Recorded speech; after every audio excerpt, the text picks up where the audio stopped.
नमस्ते विद्यार्थी मित्रों। धोरण 10 विषय हिंदी पद्य 5 मीरा के पद। होमवर्क आपको लिखना है। यहाँ पर दिए गए पर्यायवाची यानी कि समानार्थी शब्द आपको लिखने हैं।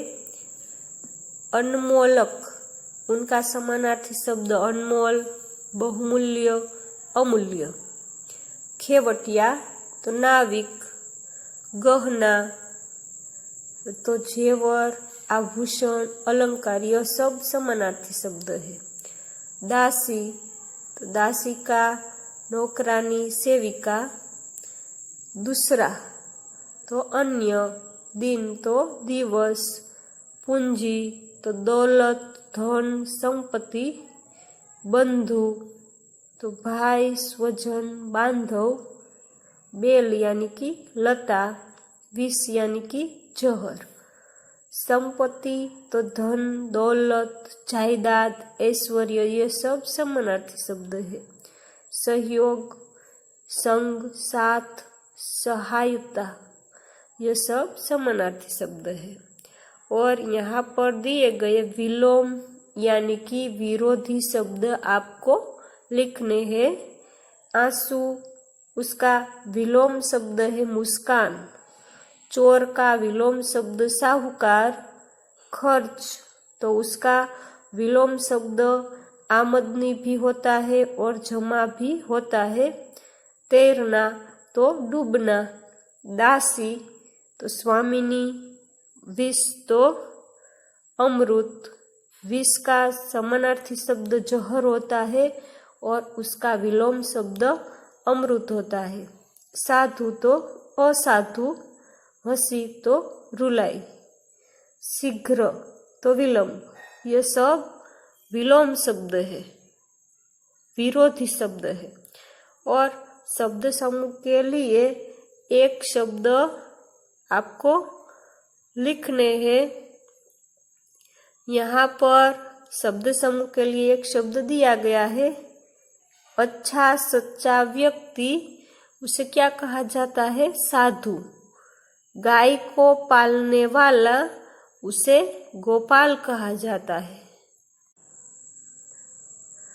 जिसका कोई मूल्य न हो, अमोलक। जिसका विनाश न हो, अविनाश।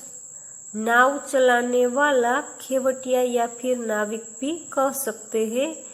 नदी आदि पार करने का साधन तो नाव। पाँवों में पहनने वाला एक गहना, घुंघरू। और मुहावरे का अर्थ आपको लिखना है और वाक्य में प्रयोग भी आपको ही करना है। पूंजी पाना, उसका सही अर्थ है धन कमाना। वाक्य में प्रयोग आपको करना है। भवसागर तरना, उसका अर्थ है जीवन मृत्यु के फेरों से मुक्त होना। सवाया बढ़ना, उसका अर्थ है बहुत अच्छा लाभ होना। यश गाना तो उसका अर्थ है किसी की बड़ाई करना। यहाँ पर हेतुलक्षी प्रश्न दिए गए हैं, एक एक वाक्य में आपको लिखने हैं। पहला प्रश्न है, किसकी कृपा से मीरा ने राम रतन धन पाया है? सद्गुरु की कृपा से मीरा ने राम रतन धन पाया है। दूसरा प्रश्न है, क्या देखकर मीरा को रोना आया? जगत को देखकर मीरा को रोना आया। पैरों में घुंघरू देखकर मीरा की सास ने उन्हें क्या कहा? पैरों में घुंघरू देखकर मीरा की सास ने उसे कुलनासी कहा। मीरा ने किसके साथ बैठकर लोकलाज खोई? मीरा ने साधु संग बैठकर लोकलाज खोई। मीरा क्या देखकर राजी हुई? मीरा भगत को देखकर राजी हुई। मीरा ने प्रेम वेली किससे सींची? मीरा ने अपने आंसुओं से प्रेम वेली सींची। मीरा किसे जन्म जन्म की पूंजी मानती है? मीरा राम रतन धन को जन्म जन्म की पूंजी मानती है। मीरा किसकी दासी बन गई? मीरा नारायण की दासी बन गई। मीरा को विष का प्याला किसने भेजा? मीरा को विष का प्याला राणा जी ने भेजा। मीराबाई किसकी भक्ति करती थी? मीराबाई कृष्ण की भक्ति करती थी।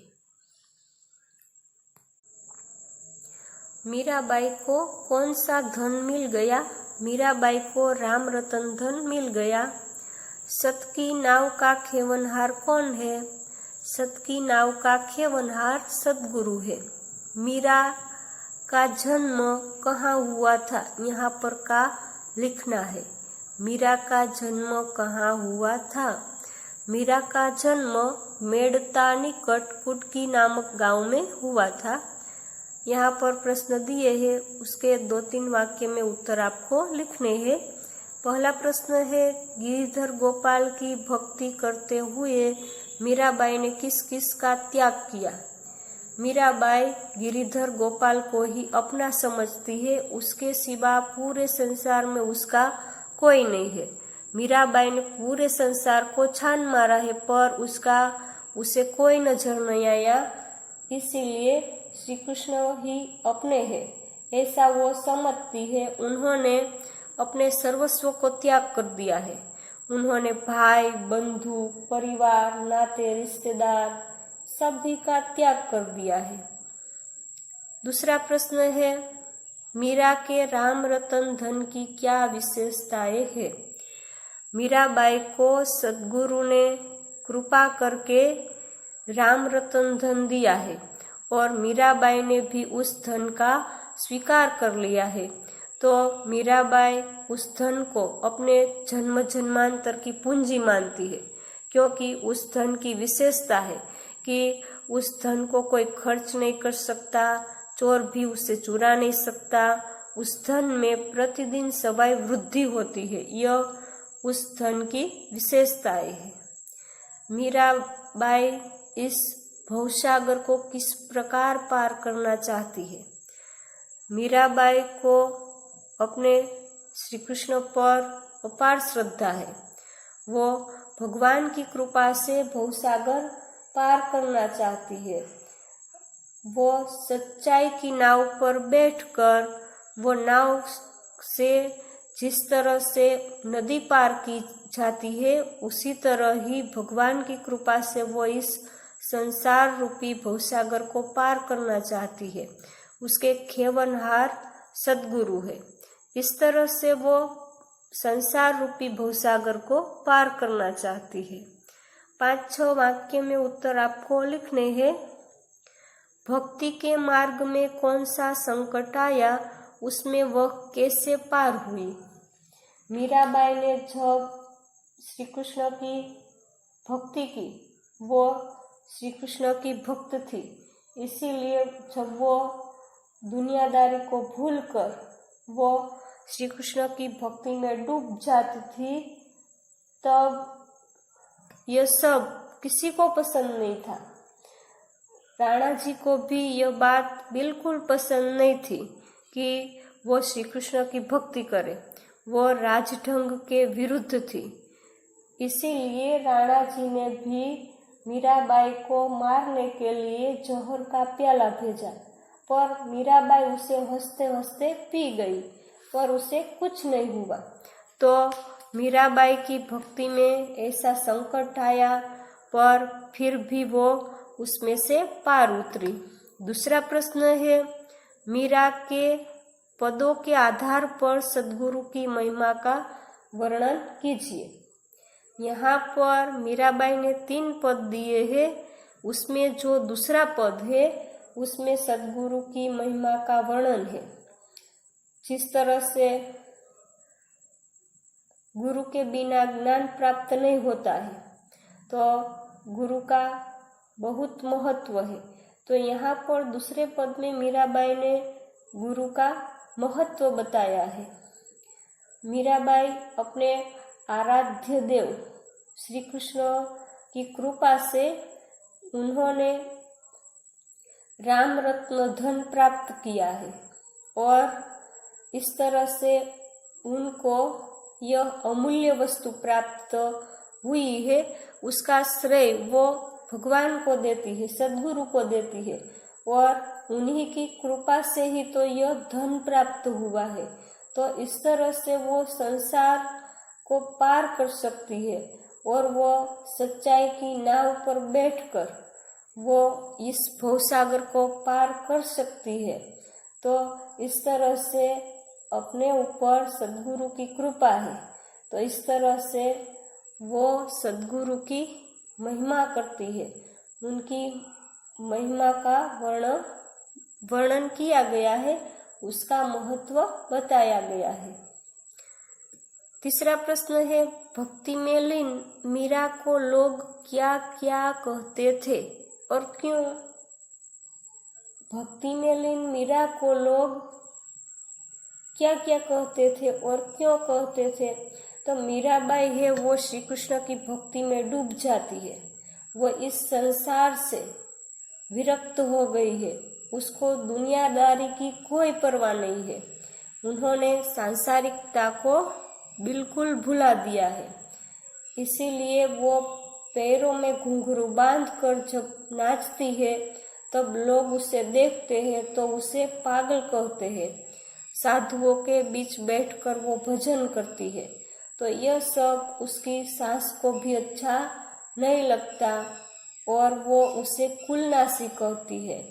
और राणा जी को भी यह बात पसंद नहीं थी कि साधुओं के बीच वो बैठकर श्री कृष्ण का भजन करे, क्योंकि यह राजढंग के विरुद्ध था। इसीलिए उन्होंने भी उसे जान से मारने के लिए विष का प्याला भेजा। तो यहाँ पर मीराबाई श्री कृष्ण की भक्ति करती थी, इसीलिए मीराबाई को लोग उसे इस तरह से कहते थे। लोग उसे पागल कहते थे, उसकी सास उसे कुलनासी कहती थी।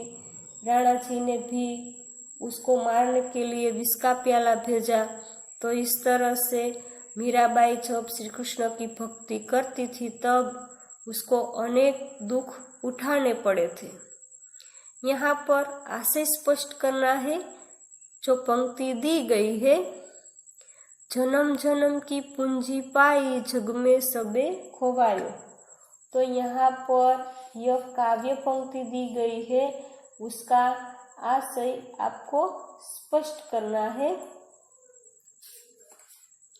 यहाँ पर श्री कृष्ण ने जो धन दिया है, राम रतन रूपी धन, भगवान की कृपा हुई है मीराबाई पर और भगवान ने मीराबाई को राम रतन रूपी धन दिया है। तो मीराबाई ने भी उस धन का स्वीकार कर लिया है और उस धन को वो जन्म जन्मांतर की पूंजी मानती है। और यह धन की विशेषता है कि खर्च करने पर भी वो खर्च नहीं होता, चोर भी उसे चुरा नहीं सकता और प्रतिदिन उसमें सवाई वृद्धि होती है। यह धन की विशेषता है। तो ऐसी जन्म जन्मांतर की पूंजी मीराबाई ने प्राप्त कर ली है और इस जग में, इस संसार में उसके सिवा उन्होंने सब कुछ खो दिया है। उन्होंने श्री कृष्ण के लिए अपने भाई, बंधु, परिवार, सगे रिश्तेदार, इन सब को खो दिया है। उनको बदनामिया का कोई डर नहीं है, उसको संसार की लाज शर्म नहीं है। उन्होंने सांसारिकता को एक और रख दिया है। तो इस तरह से उन्होंने जन्म जन्मांतर की पूंजी प्राप्त कर ली है और उसके सिवा इस संसार में सब कुछ खो दिया है।